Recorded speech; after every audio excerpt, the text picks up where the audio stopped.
Racist flight attendant forces a black teen off a plane, but 11 minutes later, justice is served in the most unexpected way.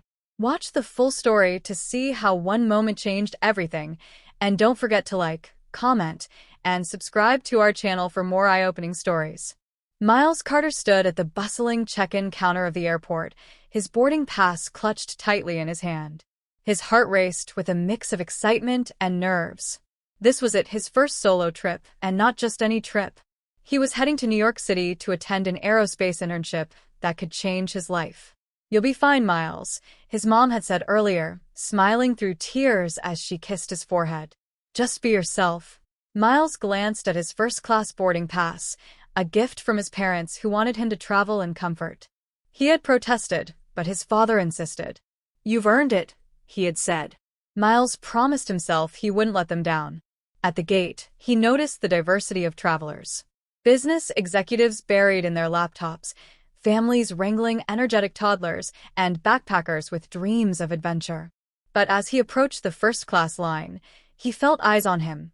Some curious, others indifferent, and a few disapproving. A flight attendant stood by the boarding door, her name tag reading Evelyn Baxter. Her sharp eyes scanned the passengers with a practiced efficiency. When her gaze landed on Miles, her expression flickered, a mix of suspicion and disapproval. Miles smiled politely, offering his boarding pass. Evelyn's lips pursed as she scanned it, but she said nothing. Miles's stomach knotted. He couldn't shake the feeling that he'd already been judged. The first-class cabin was a world of plush leather seats and quiet luxury. Miles found a seat by the window, stowed his bag, and settled in. For a moment, he allowed himself to relax, gazing out at the runway as the plane prepared for takeoff.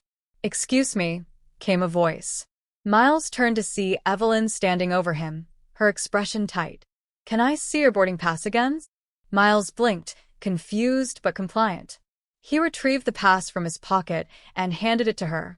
Evelyn scrutinized it, as if expecting it to be fake. "This is a first-class seat," she said pointedly. "Yes, ma'am," Miles replied, keeping his tone respectful. "That's my seat."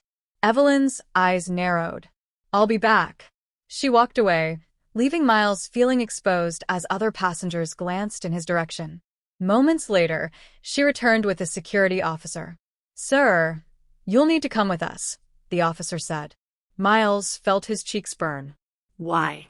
"What's going on?" "You're causing a disturbance," Evelyn said curtly. "We can't have that." A few passengers murmured in protest. "He's been sitting quietly," one woman said. But Evelyn ignored her. Humiliated, Miles gathered his belongings and followed the officer off the plane, feeling the weight of every stare. At the gate, Miles sat on a hard plastic chair, his hands trembling with a mix of anger and shame.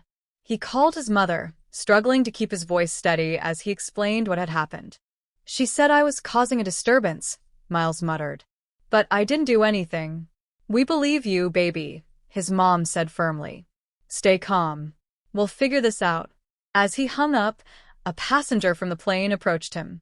She was a middle-aged woman with kind eyes and a smartphone in her hand. "I saw what happened," she said. "It wasn't right. I recorded the whole thing." Miles stared at her in disbelief. "You did?" She nodded. "People need to see this." Minutes later, the video was uploaded to social media. Miles watched as the likes, comments, and shares began to flood in. The humiliation still stung, but now it was accompanied by a flicker of hope. Maybe the world would hear his side. By the time Miles's parents arrived at the airport, the video had already gone viral. Twitter was ablaze with hashtags like #JusticeForMiles and #RacistAirline. Celebrities, activists, and news outlets were sharing the video, calling for accountability. The airline's social media team scrambled to respond, issuing a generic statement: "We are aware of the incident and are conducting an internal investigation." But the public wasn't satisfied. At the airport, Miles's mother embraced him tightly. "You did nothing wrong," she whispered. His father, usually stoic, looked furious. "We're not letting this slide," he said. Miles nodded, feeling a surge of determination. This wasn't just about him anymore. It was about something bigger. Evelyn sat in a sterile conference room at the airline's headquarters, facing a panel of grim-faced executives. The video had turned her into the face of a PR nightmare. "Your actions have placed the company in an untenable position," one executive said. "We're suspending you pending further investigation." Evelyn protested, claiming she had followed protocol.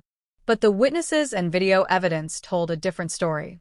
As she left the room, she realized her career and reputation were in jeopardy. When a journalist reached out to Miles for an interview, he hesitated. He wasn't sure he wanted more attention, but his parents encouraged him to speak his truth. Sitting in front of the camera, Miles recounted the incident with quiet dignity. "I just want to be treated like anyone else," he said. "No one should have to go through this." The interview aired nationwide, drawing even more attention to the issue of racial bias in the airline industry. Public support for Miles continued to grow, and the airline's leadership found themselves under increasing pressure. With the help of legal experts and advocacy groups, Miles and his family filed a formal complaint with federal regulators. Activists organized campaigns demanding systemic changes in how airlines trained their staff and treated passengers.